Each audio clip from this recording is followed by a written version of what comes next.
Welcome to The Last Breakfast. Please enjoy the video.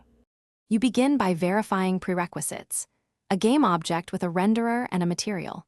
Create a new material in Assets and assign it to the renderer right away. This isolates color changes.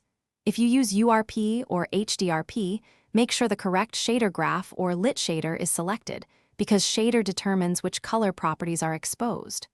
Once done, inspect the Material Inspector to find Color, Base Map Tint, or Albedo fields. Those are the properties you will change. Now you change the actual color. Select the material and pick the color swatch in the inspector, then choose RGB or HDR values. For Sprite Renderer, select the sprite and edit its color property directly to tint the sprite. Make sure alpha is correct to avoid invisible objects.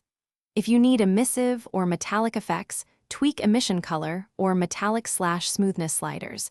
These alter look under lights. Make sure to check project color space, gamma versus linear, because it affects final appearance.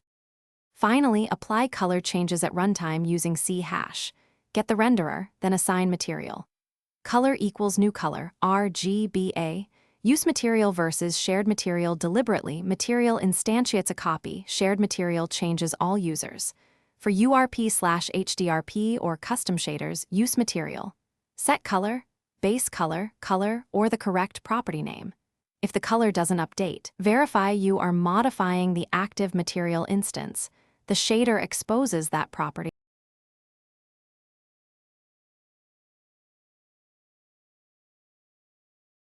Thanks for watching. If this was helpful, leave a like and consider subscribing. See you next time.